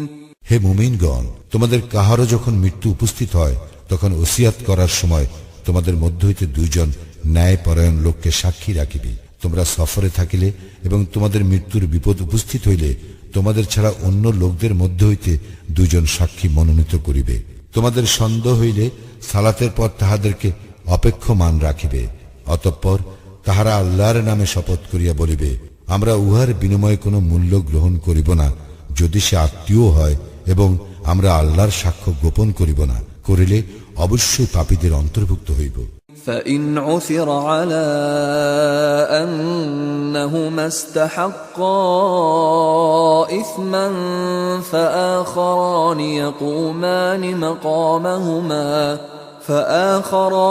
يقومان مقامهما من الذين استحق عليهم الأوليان فيقسمان بالله لشهادتنا أحق من شهادتهما وما اعتدينا إنا إذا لمن الظالمين। যদি ইহা প্রকাশ পায় যে তাহারা দুইজন অপরাধে লিপ্ত হইয়াছে, তবে যাহাদের স্বার্থহানি ঘটিয়াছে তাহাদের মধ্য হইতে নিকটতম দুইজন তাহাদের স্থলবর্তী হইবে এবং আল্লাহর নামে শপথ করিয়া বলিবে, আমাদের সাক্ষ্য অবশ্যই তাহাদের সাক্ষ্য হইতে অধিকতর সত্য এবং আমরা সীমা লঙ্ঘন করি নাই, করিলে অবশ্যই আমরা জালিমদের অন্তর্ভুক্ত হইব। ذلك أدنى أن يأتوا بالشهادة على وجهها أو يخافوا أن ترد أيمان بعد أيمانهم واتقوا الله واسمعوا والله لا يهدي القوم الفاسقين। এই পদ্ধতিতেই অধিকতর সম্ভাবনা আছে লোকের যথাযথ সাক্ষ্যদানের অথবা শপথের পর আবার তাহাদেরকে শপথ করানো হইবে এই ভয়ের। আল্লাহকে ভয় করো এবং শ্রবণ করো, আল্লাহ ফাসিক সম্প্রদায়কে সৎপথে পরিচালিত করেন না। يوم يجمع الله الرسل فيقول ماذا أجبتم قالوا لا علم لنا إنك أنت علام الغيوب।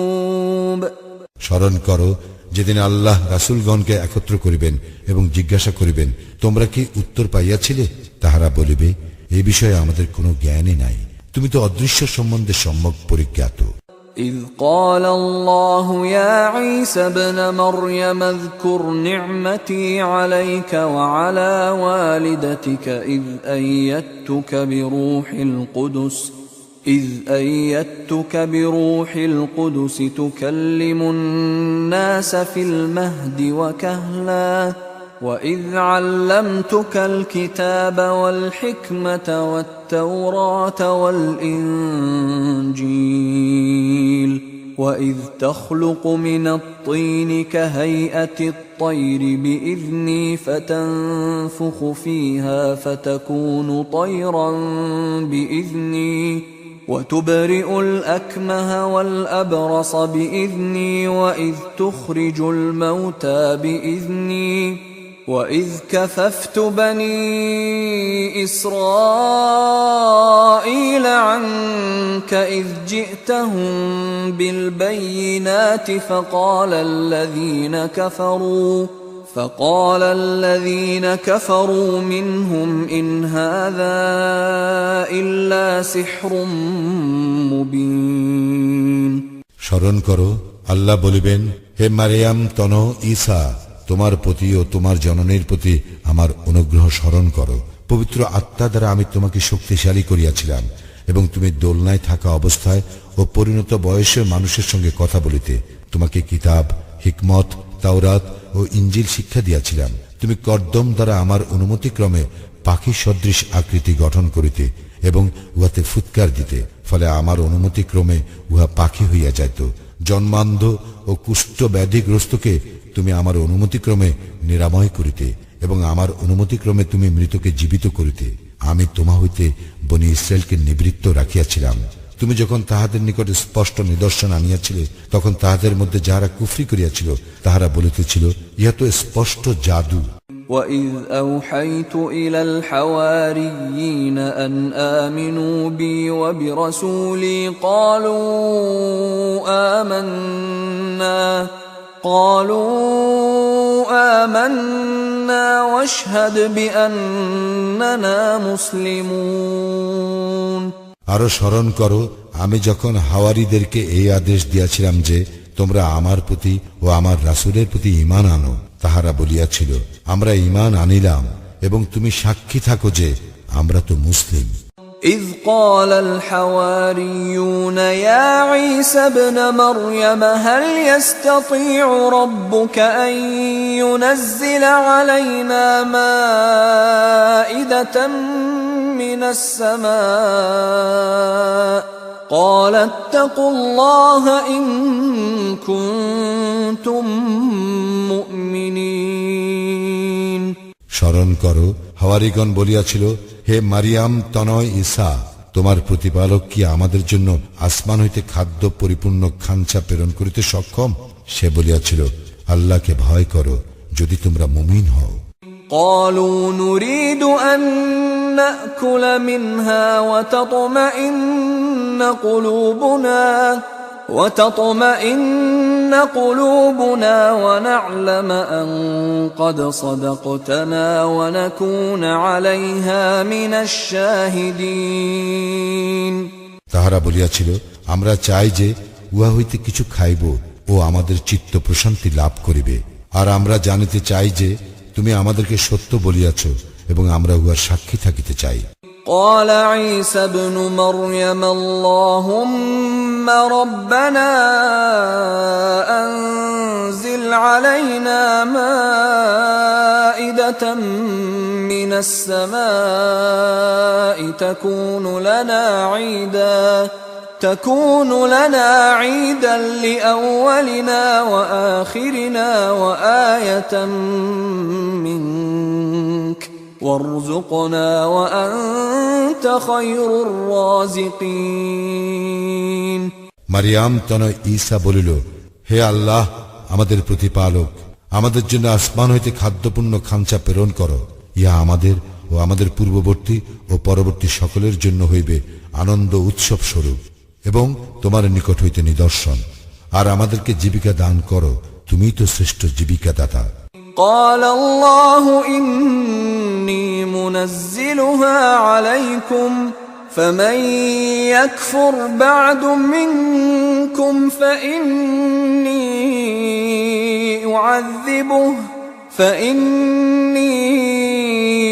أعذبه عذابا لا أعذبه أحدا من العالمين।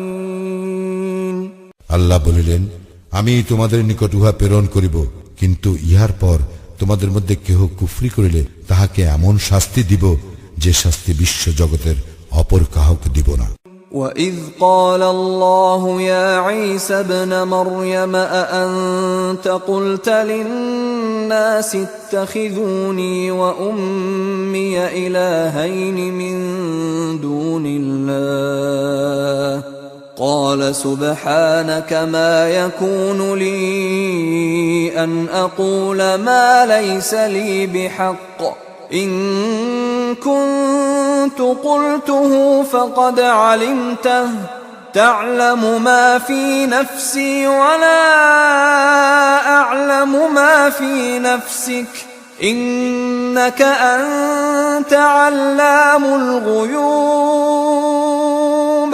আল্লাহ যখন বলিবেন, হে মারিয়াম তনয় ঈসা, তুমি কি লোকদেরকে বলিয়াছিলে, তোমরা আল্লাহ ব্যতীত আমাকে ও আমার জননীকে দুই ইলাহ রূপে গ্রহণ করো? সে বলিবে, তুমি মহিমান্বিত, যাহা বলার অধিকার আমার নাই, তাহা বলা আমার পক্ষে শোভন নয়। যদি আমি তাহা বলিতাম তবে তুমি তো তাহা জানিতে। আমার অন্তরের কথা তো তুমি অবগত আছো, কিন্তু তোমার অন্তরের কথা আমি অবগত নই। তুমি অদৃশ্য সম্বন্ধে সম্যক পরিজ্ঞাত। মা কুলতু লাহুম ইল্লা মা আমারতানি বিহি আন ইবুদুল্লাহা রাব্বী ওয়া রাব্বাকুম ওয়া কুনতু আলাইহিম শাহীদাম মা দুমতু ফীহিম فلما توفيتني كنت أنت الرقيب عليهم وأنت على كل شيء شهيد। তুমি আমাকে যে আদেশ করিয়াছ তাহা ব্যতীত তাহাদেরকে আমি কিছুই বলি নাই। তাহা এই, তোমরা আমার প্রতিপালক ও তোমাদের প্রতিপালক আল্লাহর ইবাদত করো, এবং যতদিন আমি তাহাদের মধ্যে ছিলাম ততদিন আমি ছিলাম তাহাদের কার্যকলাপের সাক্ষী। কিন্তু যখন তুমি আমাকে তুলিয়া লইলে তখন তুমিই তো ছিলে তাহাদের কার্যকলাপের তত্ত্বাবধায়ক, এবং তুমি সর্ববিষয়ে সাক্ষী। ইন তুআযিবহুম ফাইন্নাহুম ইবাদুক ওয়া ইন তাগফির লাহুম ফাইন্নাকা আনতাল আজিজুল হাকীম।